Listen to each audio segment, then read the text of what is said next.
हर हर महादेव। देवों का देव महादेव जी के चरण में प्रणाम करती हूँ, मेरा प्रणाम स्वीकार हो। माता गौरा पार्वती के चरण में प्रणाम करती हूँ, मेरा प्रणाम स्वीकार हो। गणपति ललनवा के चरण में प्रणाम करती हूँ, मेरा प्रणाम स्वीकार हो। सब गुरु भाई बहना के चरण में प्रणाम करती हूँ, मेरा प्रणाम स्वीकार हो। सभी देवी देवताओं के चरण में प्रणाम करती हूँ, मेरा प्रणाम स्वीकार हो। यूट्यूब के माध्यम से जो भी गुरु भाई बहना मेरा कथा कहानी सुन रहे हैं, बड़े छोटे सभी सुन रहे हैं, मैं सबको प्रणाम, बड़े को प्रणाम करती हूँ और छोटे को प्यार भरा आशीर्वाद देती हूँ। हर हर महादेव, घर घर महादेव। गुरु भाई बहना, बहुत समय पहले की बात है, बहुत पुराने जमाने की बात है। ये बहुत पुरानी कथा है। एक राजा थे और राजा साहब की 4 बेटियां थी। राजा साहब की चारों बेटियां बहुत सुंदर थी। राजा साहब का बेटियां का अनमोल सूरत था। जो भी लोग देखते थे वो देखते ही रह जाते थे। उनका सूरत चांद की तरह सूरत था। उसका रूप तो एक अप्सरा की तरह था। जो भी देखते थे वो कहते थे राजा की बेटी तो परी दिखती है। धीरे धीरे समय बीत रहा था गुरु भाई बहना।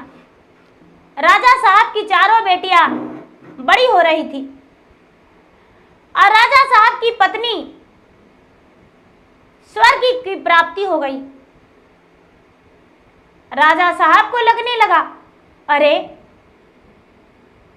मेरा बेटी बड़ी हो रही है, मेरा पत्नी इस दुनिया से चल गई, मेरा ब्याह कैसे हो सकता है? कौन करेगा मुझसे ब्याह 4 बेटियों को देखकर? और बिना पत्नी को हम रह नहीं सकते हैं। 4 बेटियां हैं तो क्या बिना पत्नी को ही जीवन बिता देंगे?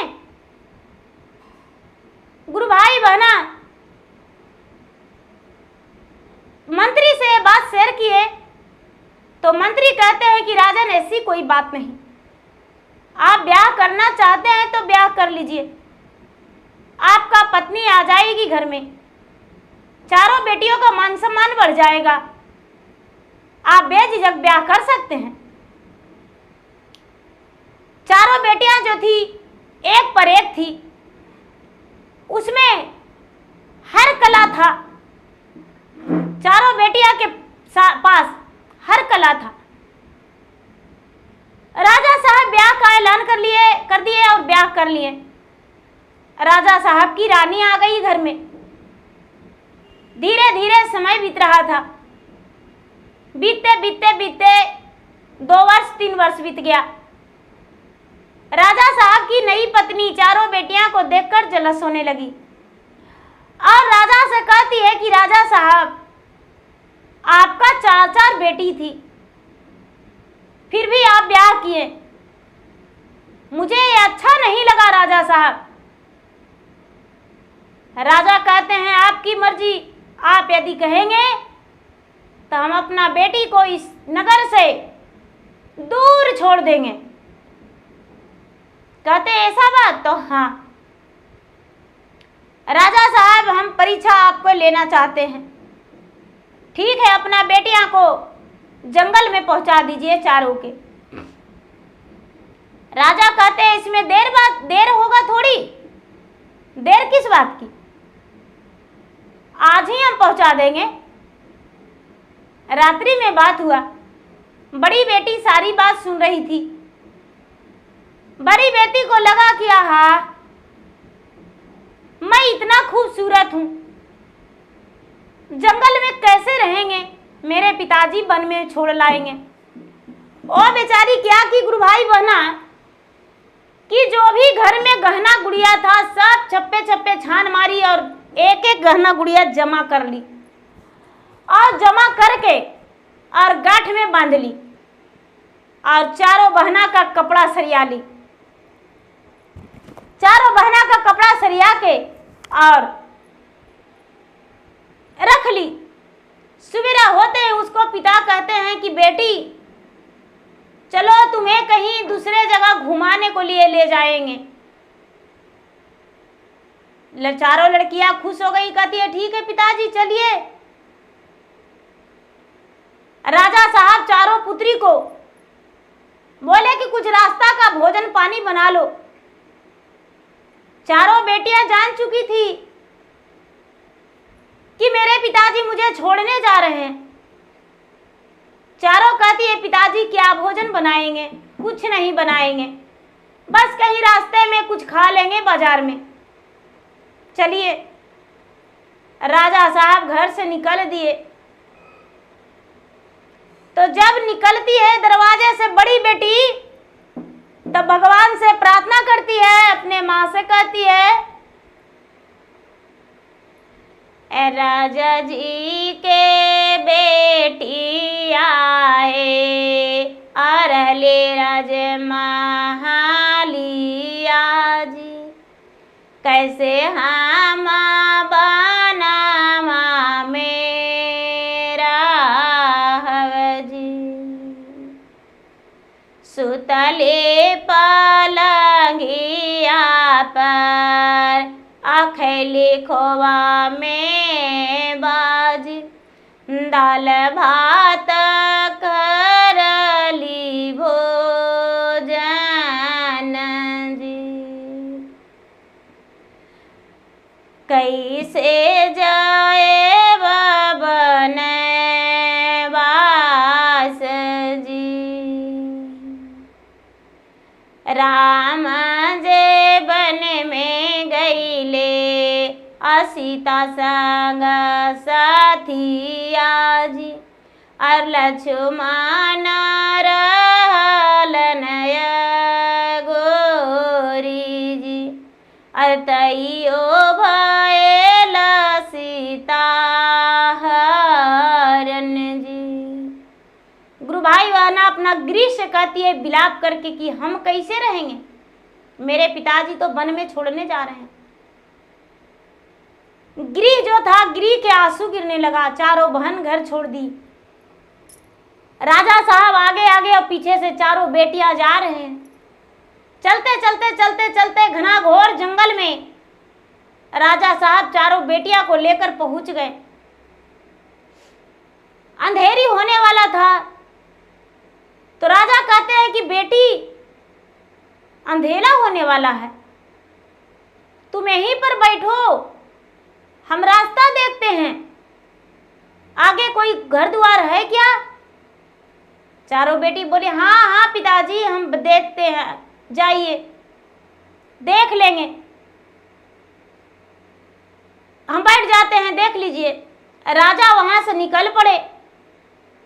चारों बेटी जो थी जंगल में सोचती है अब कहाँ जाए। रात बिताई एक पेड़ के नीचे, चारों भूखी प्यासी, भगवान को याद करते रह गई, अपने माता को याद करते रह गई। सवेरा हुआ तो जंगल में आगे बढ़ने लगी। चलते चलते चलते चलते एक बहुत बड़ा राजमहल था, बहुत बड़ा, इतना बड़ा राजमहल था, चारों तरफ फुलवाड़ी था, आगे में एक तालाब था। लड़की सोचती है कि चलो इसके अंदर यदि जाएंगे तो हो सकता है कोई दयावान व्यक्ति रहे, और वो दयावान रहेगा तो उसके घर नौकरानी के काम करके और हम गुजारा कर लेंगे। चारों लड़की दरवाजा पर गई तो दरवाजा बंद है। दरवाजा में अंगूठा सटाई तो दरवाजा खुल गया, और जब दरवाजा खुल गया तो अंदर देखती है कि अरे कई प्रकार के भोजन बन के रखा है, और अंदर कुआं है, कपड़े अनेक प्रकार के रखा हुआ है। ये क्या है? ये जो लड़की गई इसे सबसे पहले स्नान की, स्नान करके और भगवान के पूजा की। भगवान के पूजा करके चारों तरफ देखती है तो चारों तरफ बड़ा कचरा लगा हुआ था घर में। कोई साफ सफाई नहीं था। कहती है इस घर को फिर से स्नान करना पड़ेगा। चारों मिलकर पूरा घर को धोई, झाड़ू लगा के, पोछा लगा के और फ्रेश करके फिर से स्नान करके उसके बाद कहती है भोजन तो बना हुआ है, कोई व्यक्ति नहीं दिख रहे हैं, आखिर क्या रहस्य इसका है। और प्रेम से बैठकर चारों बहनें भोजन कर ली। भोजन करके और चारों उस घर में रहती है। तो शाम बीत गया, शाम हो गया। जब शाम हुआ गुरु भाई बहना, तो ये लड़की का डर लगने लगा कि कौन आता होगा रात्रि में। मैं कुमारी लड़की इस घर में कैसे रह सकते हैं, लेकिन इसके अलावा मेरे पास कोई और जगह भी नहीं, रास्ता भी नहीं। कोई बात नहीं, रात्रि हो गया। रात्रि में रातों चारों एक ही साथ सोई। तो सोई तो देखती है कि आंगन में कोई व्यक्ति बात कर रहे हैं कि राजा की बेटी है, राजघराने की है और इसके साथ कोई अन्याय नहीं होना चाहिए। अरे हम लोग चारों भाई तो किसी तरह से जीवन बिता लेंगे, इसके लिए भोजन का प्रबंध करना होगा। ये बेचारी सब कुछ सुन रही है। सवेरा होते ही देखती है कि टेबल कुर्सी पर खाना रखा हुआ है, पानी रखा हुआ है, कपड़े भी रखा हुआ है। देखी तो अरे ये सब कैसे है। एक बहन दूसरे बहन से बताई कि बहन मैंने रात में ऐसा सुना था। कहती है कि बहन मैं जाग के देखूंगी कि वो कौन है। चारों बहन दिन में भोजन की, पूजा पाठ करके स्नान ध्यान करके भोजन कर ली, घर में पूरा साफ सफाई की और साफ सफाई करके और रात्रि में जागने लगी। गुरु भाई बहना, तो देखती है कि आंगन के चारों कोना से चार भाई निकला जमीन फट के। अब जमीन फट के निकला तो कहने लगा कि आह राजा के बेटी है, कितना अच्छा लग रहा है, घर जो है सजा के रख दी है। हम लोग चार भाई तो अपना किसी तरह से गुजारा कर रहे हैं, लेकिन इसे तकलीफ नहीं होना चाहिए। ये बात सुनकर चारों बहना कमरे से बाहर आकर और कहती है कि आप कौन हैं जो मुझ पे इतना मेहरबान हो रहे हैं, आप कौन हैं मुझे बताइए। चारों भाई कहता है कि देखो जो तेरे साथ हुआ वही मेरे साथ हुआ है, क्या तेरा मेरा दुख भरी कहानी सुन पाएगी। चारों लड़की कहती है कि देखिए आप यदि सुनाएंगे तो आपका कहानी मैं सुनने को लिए तैयार हूं, सुन लूंगी। चारों भाई बोला कि देखिए मेरे माता पिता थे, हम चारों भाई थे और मेरी माँ जो थी भगवान की भक्त थी और किसी कारणवश मेरे माँ बीमार पड़ गई और मेरे माँ स्वर्ग की प्राप्ति हो गई। और स्वर्ग की प्राप्ति हो जाने के बाद मेरे पिताजी ब्याह कर लिए और पत्नी को ले आए अपना घर में। चारों भाई हम सोए हुए थे और मेरे माता ने रात्रि के समय में एक कुल्हाड़ी ली और चारों भाई को गर्दन को काट दिया और गर्दन को काट के आंगन के चारों कोना पे गाड़ दी है। अब गाड़ दी, सवेरा हुआ तो ये सब देखकर मेरे पिता को रहा नहीं गया, मेरे पिता भी आत्महत्या कर लिए।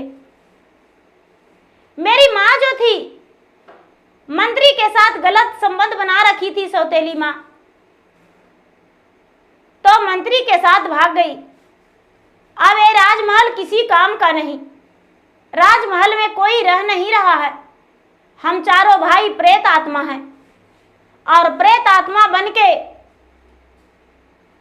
इसी घर में रहते हैं, रात्रि में हम लोग का दिखाई दे देंगे लेकिन दिन में नहीं दिखाई देंगे। चारों बहना कहती है कि तो आप मेरे लिए भोजन कपड़े, तो हाँ रात्रि में हम जाते हैं और आपके लिए भोजन ले आते हैं और हम रख देते हैं, कपड़े भी ले आते हैं, तरह तरह के फूल खिले हैं, ये सब मेरे पिताजी का लगाया हुआ है, हम लोग लगाए थे। लड़की सोचती है कि अरे ये तो बड़ा दुख की बात है, मुझसे भी ज्यादा इन लोगों पर अत्याचार हुआ है, मेरे साथ हुआ तो क्या हुआ, मुझसे ज्यादा तो इन लोगों पे अत्याचार हुआ है। गुरु भाई बहना भगवान के मंदिर में पूजा पाठ करने लगी और भगवान से बार बार यही कहती थी कि हे भगवान, इन चारों का एक नई जीवन दे दीजिए, मनुष्य तन बना दीजिए, जिसमें चारों फिर से एक नौजवान सुंदर बन जाए, राजकुमार बन जाए और मैं इसके साथ अपना विवाहित जीवन बंध सकूं। गुरु भाई बहना चारों बहन का तपस्या यही था। धीरे धीरे धीरे धीरे सावन का महीना आया। तो सावन का महीना आया तो चारों बहन आपस में बात करती है कि बहन जो भी सावन महीना पूरे भगवान का जल अभिषेक करती है और भगवान के शरण में ओम नमः शिवाय 1000 बेलपत्र चढ़ा देती है एक दिन में और पूरे सावन, तो उसका मन्नतें पूरा हो जाता है। और हम वही करेंगे, 1000 फूल और 1000 बेलपत्र हम भगवान का शरण में अर्पित करेंगे और 101 बार मंदिर का परिक्रमा करेंगे राजा के पुत्र के फिर से नए जीवन में राजकुमार बनने के लिए, प्रेत योनि से मनुष्य योनि में बदलने के लिए। गुरु भाई बहना या चारों बहन प्रतिदिन, गुरु भाई बहना पूरे 1 महीना लगातार चारों बहन भगवान के शरण में तपस्या की और एक ही समय भोजन की। पूरे सावन मास 5 सोमवार लगा और 5 सोमवार व्रत की, उपवास रही, एक अंजल ग्रहण नहीं की सोमवार व्रत में और भगवान से कहती रही कि हे भगवान, चारों राजकुमार को फिर से मनुष्य बना दीजिए। इसके माता निर्दयी, इसके आत्महत्या कर दी, इसको माता को दंड मिलना चाहिए। गुरु भाई बहना जब पूर्णिमा के दिन आया, सावन के पूर्णिमा के दिन, तो भगवान भोलेनाथ प्रकट हो गए और पूछने लगे कि बोलो पुत्री, क्या तुम्हें वर मांगना है? तूने पूरे महीना सच्चे मन से हृदय से भगवान का पूजा की है, भक्ति की है, क्या तुम्हें मांगना है? वरदान मांगो, मैं तुम्हें आज भली भांति दर्शन दिया हूं।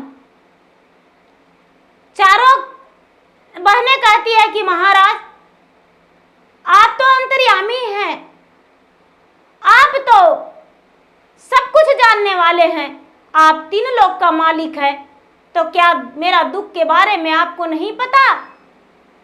ये बात सुनकर भगवान भोलेनाथ कहते हैं कि पुत्री, बच्चा तो माँ के गोद में रहता है, लेकिन जब बच्चा खेलता रहता है तो माँ उसे दूध नहीं पिलाती है, माँ उसे और दुलार कर खिलाती है, हंसाती है, लेकिन बच्चा थोड़ा सा भी रो जाएगा तो माँ तुरंत दूध देकर उसे चुप कर देती है।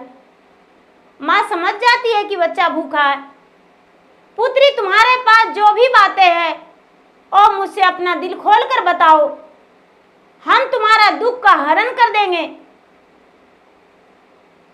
ये बात सुनकर चारों बहनें माता पार्वती के शरण में गिर गई।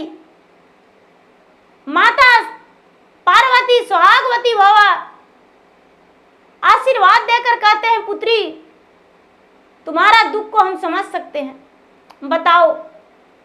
कहती है कि देखिए भगवान, मेरे माता पिता ने मेरे साथ ऐसा किए। सबसे पहले तो आप मेरे माता को छीन लिए, कोई बात नहीं, वो दुख तो मैंने सह लिया। मेरे पिताजी वन में छोड़ दिए हैं।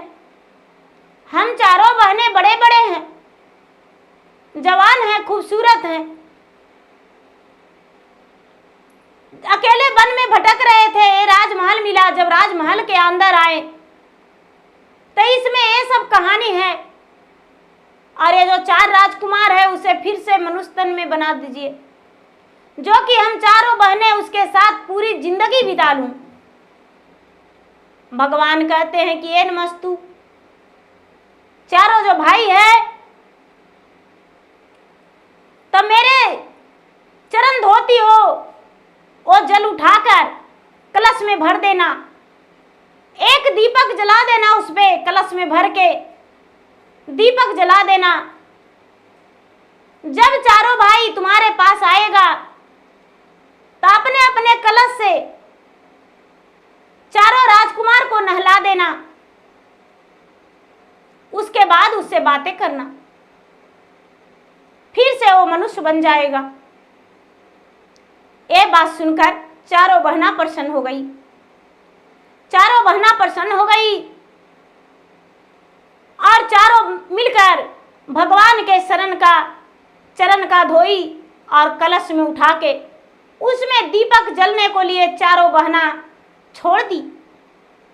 पूरा दिन रात दीपक जलते रह गया। जब चारों भाई रात्रि का समय में निकला तो चारों बहनों ने खुश होकर और अपने अपने कलश से बड़ा भाई को बड़ी बहन, मंझला को मंझली बहन, संझला को संझली बहन, छोटी वाली को छोटी बहन, चारों अपने अपने कलश का जल से स्नान करवा के और उससे बातें की। चारों को कहती है कि आपने तो मेरे लिए इतना किया, लेकिन मैंने भी आपके लिए कुछ किया हूं। चारों भाई ने समझ गया कि अब प्रेत योनि से मेरा मनुष्य योनि में बदल गया है, अब हम एक मनुष्य बन गए। फिर से चारों बहनें के साथ अपने अपने पत्नी स्वीकार के चारों से बात किए। चारों कहती है कि अब हम ऐसे नहीं रह सकते हैं, अब हम समय बीतने पर ब्याह कर लेंगे। धीरे धीरे चारों बहन और चारों भाई एक साथ रहने लगे। रहते रहते जब लगन का दिन आया तो चारों बहना भगवान के साक्षी मानकर और चारों बहन ब्याह कर लिए राजकुमार से। जब विवाहित जीवन हो गया तो चारों सुखी से रहने लगे। धीरे धीरे समय बीतने पर बड़ी बहन कहती है कि बहन, माता पिता जो मेरे साथ किए वो तो अच्छा था, लेकिन माता पिता को बिना आशीर्वाद के संतान खुश नहीं रह सकता है। चलो माता पिता से आशीर्वाद लेंगे। गुरु भाई बहना, राजा की चारों बेटी डोली में और चारों जमाई घोड़े से राजा की बेटी अपने पिता के घर चली गई। जब पिता के घर अपने नगर में पहुंची, राज्य में पहुंची, अपने गांव में पहुंची तो वहां को लोग देखकर बड़े दंग रह गए कि अरे, राजा साहब की बेटी, राजा साहब के घर में 4-4 घोड़े वाले कौन हैं? क्या राजा साहब अपने बेटी का ब्याह कर दिए हैं जो 4-4 घोड़े और 4-4 डोली आया? कौन हो सकता है? राजा के द्वार पर बड़ा भीड़ लग गया। राजमहल के अंदर से राजा और रानी निकले। चारों घोड़सवार जो थे, घोड़े पर सवारी राजकुमार चारों से पूछते हैं कि भाई आप कौन हैं?